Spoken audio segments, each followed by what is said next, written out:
नमस्कार, मी सुप्रिया सुळे. यशवंतराव चव्हाण सेंटर प्रस्तुत परिवर्तनाचे शिल्पकार या पॉडकास्ट सिरीजमध्ये मी आपलं स्वागत करते.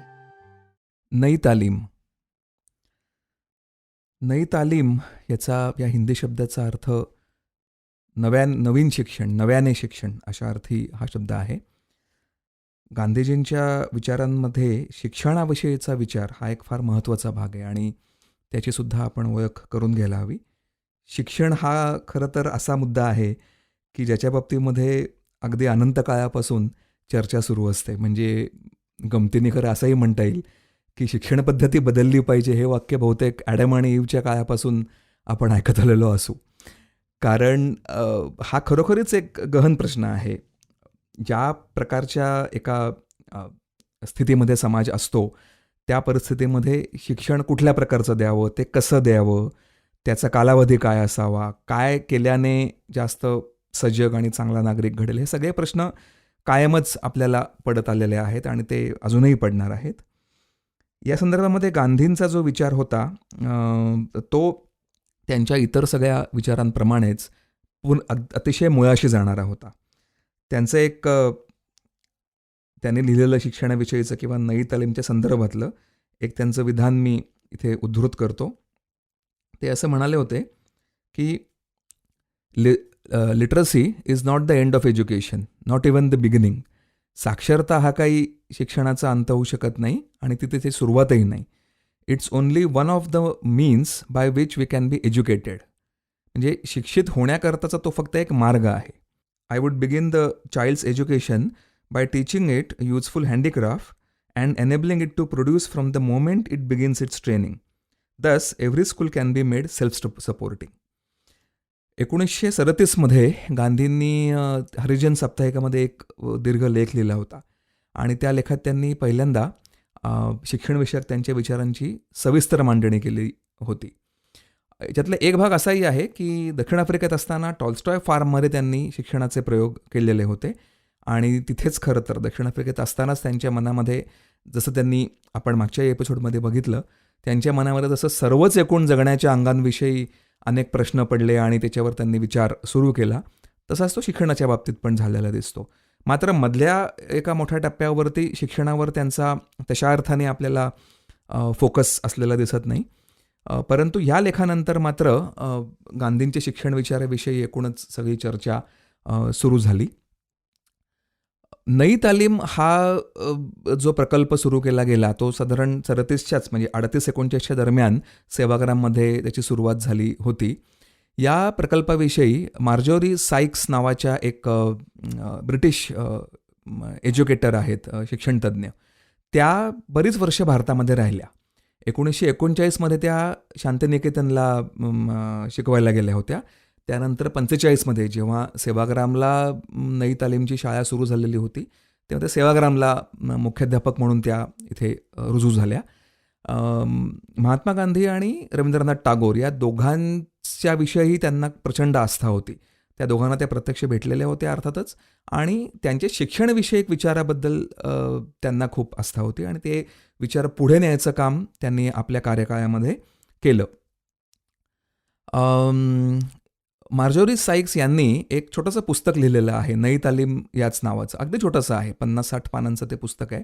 पण त्या पुस्तकामध्ये नई तालीमचा विकास कसा कसा होत गेलेला आहे, त्याच्यामधले काही इतरसुद्धा बारकावे, त्यावेळेला काय प्रकारे चर्चा झाल्या, शिक्षण पद्धती कशी असावी याच्याबद्दल इतरांची म्हणजे गांधींच्या सहकाऱ्यांमध्ये काय चर्चा झाली, काँग्रेसचं त्याच्यामध्ये काय योगदान होतं, हे सगळं आपल्याला त्याच्यामध्ये वाचता येतं.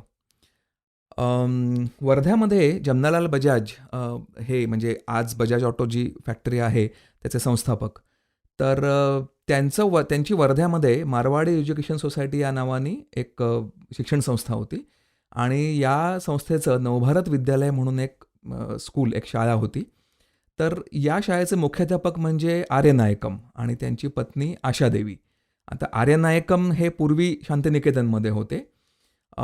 झालं असं की या सोसायटीची सिल्व्हर ज्युबिली म्हणजे रौप्य महोत्सवी वर्ष सुरू होणार होतं आणि त्यावेळेला सेक्रेटरी जे होते त्या सोसायटीचे श्रीमन्नरायन यांनी असं सुचवलं की रौप्य महोत्सवी वर्षामध्ये आपण एक राष्ट्रीय शिक्षण परिषद आयोजित करावी आणि त्या परिषदेमध्ये गांधींच्या शिक्षणविषयक विचारांवरती चर्चा व्हावी. त्या परिषदेचे अध्यक्ष स्वतः गांधीच होते. ऑक्टोबर 22-23मध्ये ही परिषद झाली 1937. याच्यामध्ये त्यांनी भारतभराहून शिक्षण क्षेत्रातील अनेक लोकांना तर बोलावणं धाडलं होतंच. विशेष म्हणजे काही शिक्षण संस्था, ज्या राष्ट्रवादी विचाराच्या शिक्षण संस्था होत्या, त्याच्यामध्ये जामिया मिलिया इस्लामिया, गुजरात विद्यापीठ, टिळक महाराष्ट्र विद्यापीठ, आंध्रमधील एक शाळा, असे वेगवेगळे घटक त्या परिषदेमध्ये सहभागी झाले होते. परिषदेमध्ये जे ठराव करण्यात आले शिक्षणाच्या संबंधाने, ते पुढे काँग्रेसने त्यांच्या वार्षिक सभेमध्ये राष्ट्रीय शिक्षण धोरण म्हणून ते मान्य केलेले होते. याच दरम्यान हिंदुस्थानी तालिमी संघ याची स्थापना झाली. पुढे 1938मध्ये या हिंदुस्थानी तालिमी संघाने वर्ध्याला आपलं ट्रेनिंग स्कूल सुरू केलं. त्याच्या आधी गांधींच्या सहकारी मीराबेन शेगावला, म्हणजे सेवाग्रामपासूनचंच छोटंसं शहर शेगाव, हे गजानन महाराजांचं स्थान म्हणून आपल्याला सगळ्यांना माहिती आहे. शेगावला एक त्यांनी शाळा सुरू केलेली होती आणि तिथे एक शाळा होती. त्या शाळेची अवस्था मात्र फार बिकट झालेली होती. तर त्याच्यातला सुधार आणि तिथे ती शाळा सुरू करणं आणि ती नई तालीमच्या तत्वावर चालवणं, हे सगळं सुरू झालं. आणि मग तिथून पुढे हा सगळा प्रवास सुरू झालेला दिसतो. नई तालीमच्या तत्वाने चालणाऱ्या अनेक शाळा त्याच्यानंतर भारतामध्ये निर्माण झाल्या. गांधींच्या एकूणच सगळ्या संस्थात्मक कामामध्ये हे एक प्रमुख काम होतं आणि त्याचे पडसाद हे सगळीकडेच उमटल्याचे आपल्याला दिसतं. साधारण 1970च्या पर्यंत, त्याच्या आसपास म्हणजे, हे सगळं काम खूप जोरामध्ये चाललं. त्याच्यानंतरच्या काळामध्ये झालं असं की खाजगी शिक्षण संस्था खूप मोठ्या प्रमाणामध्ये भारतामध्ये यायला लागल्या आणि मग सेवाग्रामची पण जी शाळा आहे ती देखील खरं तर मधली अनेक वर्ष बंद होती. आत्ता अलीकडे 2005मध्ये ती शाळा परत सुरू झाली आणि आता ती परत एकदा म्हणजे सुरूच आहे सेवाग्रामला आणि ती बघण्याकरता सुद्धा आपण नक्कीच जाऊ शकतो. नई तालीमचं मुख्य तत्व काय, तर गांधींचा जो भर होता हस्तकलेवरती, की तुम्ही स्वतःच्या हाताने काहीतरी काम केलं पाहिजे आणि त्या अनुभवातनंच तुम्ही शिकलं पाहिजे. त्यांचं म्हणणं असं होतं की विषय तुमचा कुठलाही असो, विज्ञान, गणित किंवा इतर विषय, त्याला पाठ्यपुस्तकांची गरज पडते, हे बरोबर आहे. परंतु ही शिकवण्याची पद्धत काय असली पाहिजे, हा खरं कळीचा मुद्दा आहे. आता आपल्याला आज हे माहिती आहे की शिक्षणाच्या संदर्भामध्ये विशेषतः मोठ्या शहरांमधून तर खूपच मोठ्या प्रमाणामध्ये आज वेगवेगळे प्रयोग होत आहेत, ज्याला आपण पर्यायी शिक्षणाचं आज म्हटलं जातं. तर त्या पर्यायी शिक्षणामध्ये देखील बऱ्याच अंशी आता अशा प्रकारची एक वेगळी वाट धरून शिक्षण द्यायचा प्रयत्न होतो आहे. यातलं पण एक साम्य आपण असं लक्षात घ्यायला पाहिजे की जे मूलभूत स्ट्रक्चर आहे शिक्षणाचं, त्याच्यामध्ये तशा अर्थाने खूप बदल नाही आहे. मूलभूत म्हणजे खरं मूलभूत नाही मला म्हणायचं. मला असं म्हणायचं आहे की केंद्रीय शिक्षण म्हणजे शिक्षणाचं एक कंट्रोल सरकारकडे असणं, मग तो राज्य सरकार असेल, केंद्र सरकार असेल, त्यांच्याकडून काही एक अभ्यासक्रम आखून दिला जाणं आणि त्या अभ्यासक्रमाच्या बरहुकूम परीक्षा होणं आणि मग त्याच्यातून मुलं पास होणं आणि वगैरे वगैरे, ही सगळी जी प्रक्रिया आहे ह्याच्यामध्ये कुठे बदल नाही आहे. तर बदल मग आपल्याला कुठे दिसतो, तर पाठ्यपुस्तकं सगळी मुलं तीच वाचतात, त्याच पुस्तकांच्या आधारे परीक्षा देतात. परंतु बदल कुठे दिसतो, तर तो शिकवण्याच्या मेथॉडॉलॉजीमध्ये आपल्याला पुष्कळ बदल दिसतो.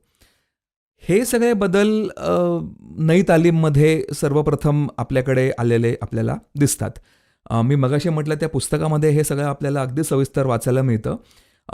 उदाहरण द्यायचं झालं तर आता सेवाग्रामची जी शाळा आहे, आनंद निकेतन विद्यालय असं त्या शाळेचं नाव आहे. तर तिथे जी शाळा चालते त्याच्यामध्ये जे पहिली ते 10वीपर्यंतची ती शाळा आहे, तर शाळेचं संपूर्ण व्यवस्थापन हे मुलं आणि शिक्षक यांच्याकडनं केलं जातं. अगदी संडास सफाई सकट, बाथरूम संडासची सफाई असेल, तिथलं स्वयंपाकघर सांभाळणं असेल, इतर शाळेचं व्यवस्थापन असेल, ते सर्व. आता एक फरक कसा आहे की पर्यायी शिक्षणाचा पुरस्कार करणाऱ्या शाळा तर आपल्याकडे आता सुरू झालेल्या आहेत, त्यांचं प्रमाण कमी आहे. बहुतेक सर्व शाळा ह्या एका चौकटीतल्या पद्धतीप्रमाणे चालत आहेत. तर परंतु त्या शाळेतून सुद्धा नई तालीमच्या जवळ जाणारे किंवा प्रत्यक्ष अनुभवाधारित शिक्षण द्यायच्या विचाराच्या जवळ जाणारे उपक्रम राबवले जातात, हे खरं आहे. पण एक आपल्याला असं लक्षात घ्यायला पाहिजे की अंतिमतः सगळं स्ट्रक्चर जे आहे एकूण शाळांच्या त्या अभ्यासक्रमाचं, त्याच्यामध्ये बरेचदा असं लक्षात येतं की थोडंसं एक तोंडी लावण्यापुरतं ज्याला आपण म्हणतो, तशा प्रकारे काही उपक्रम हे खरं घेतले जातात. मुळातली जी मुलं सगळी जी घडता आहेत शिक्षण व्यवस्थेमधून, ती म्हणजे थोडक्यात उद्या इंडस्ट्रीला जे कामगार म्हणा किंवा मॅनेजर्स म्हणा ते हवे आहेत, तशी मुलं घडवण्याचा सगळा प्रयत्न सुरू आहे. आणि गांधींचा नई तालीमागचा जो मूळ उद्देश होता तो असा अजिबात नाही आहे. त्यांचं असं म्हणणं होतं की आपल्या परिसरामध्ये जे गरजेचं आहे, जे करता येऊ शकतं, ते करण्याकरता त्या मुलांना सक्षम करणं हा त्या शिक्षणाचा मुख्य उद्देश असला पाहिजे. यातला एक म्हणजे त्याच्यात त्यांनी उद्योगांकरता पूरक असं त्यांच्या डोक्यात ते अजिबात नव्हतं. मुलांनी स्वतः उद्योग करावे, त्यांनी कलाकुसर शिकावी, कारागिरी शिकावी, हे तर अर्थातच अभिप्रेत होतं. कारण एखाद्या गोष्टीचं ज्ञान होण्याकरता तुम्ही ती गोष्ट केवळ वाचून शिकणं आणि ती गोष्ट प्रत्यक्ष करून बघणं, याच्यामध्ये जो फरक असतो तो तिथे खरं तर हायलाईट केला होता गांधींनी. आता आज मी मगाशी म्हटलं तसं चिक्षणाच्या एकूणच बाजारीकरणामुळे हा प्रयोग म्हटलं तर काही अंशीत सुरू आहे, म्हटलं तर तो एका अर्थी म्हटलं तर तो अगदीच क्षीण पद्धतीने सुरू असलेला आपल्याला दिसतो. परंतु शिक्षणाबाबत एक आपल्याला नक्की दिसतं की विचार नक्की होतो आहे आज. म्हणजे शिक्षण पद्धती नक्की काय असावी, कशा थोडक्यात एक असं पण एक आपल्याला प्रवाह दिसतो की उद्योगांना पूरक अशा प्रकारचं शिक्षण देण्याबरोबरच मुलांचा एक नागरिक म्हणून विकास कसा होईल याचाही विचार करण्याकडे थोडा थोडा का होईना पण कल झालेला दिसतो.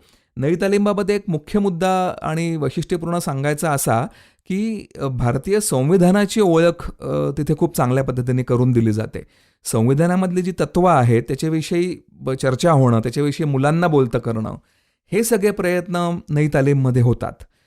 मला स्वतःला याची कल्पना नाही आहे, पण संविधानाची ओळख तर आपल्याकडे इतर पण अभ्यासक्रमातून करून दिली जाते, परंतु त्याच्या मुळाशी जात मुलांना विचाराला उद्युक्त करायचं काम कितपत होतं याच्याविषयी मला खरंच शंका आहे. हा एक अर्थातच पुन्हा एकदा खूप मोठा असा विषय आहे, पण मला असं वाटतं की गांधींनी जो शिक्षणाचा विचार केला आणि नई तालीमची जी एक त्यांनी बुनियादी शिक्षा हाच खरं त्याला शब्द आहे, आणि त्याच्यात त्यावेळेला गांधींनी पूर्व बुनियादी, उत्तर बुनियादी असे 3 प्रकारही केले होते, म्हणजे प्रायमरी आणि हायस्कूल अशा प्रकारचं. तर असा एक मूलभूत बुनियादी विचार या सगळ्यामध्ये आहे, आणि तो जर का आपण अभ्यासला आणि तो कदाचित आज आपल्या आजच्या गरजांच्या दृष्टीने त्याला काही मोल्ड करायचा प्रयत्न अधिक मोठ्या प्रमाणामध्ये खरं झाला, तर मला वाटतं त्याच्यामध्ये पुष्कळ काही साध्य होऊ शकेल. आणि एका पद्धतीने मेकॅनाइज्ड प्रकारे जशी सगळे विद्यार्थी घडत जातात तसं न घडता मानवीय दृष्टिकोन, मानवीय संवेदना अतिशय जास्त प्रमाणात जागे असणारे नागरिक त्यातून घडतील असाही मला विश्वास वाटतो. धन्यवाद.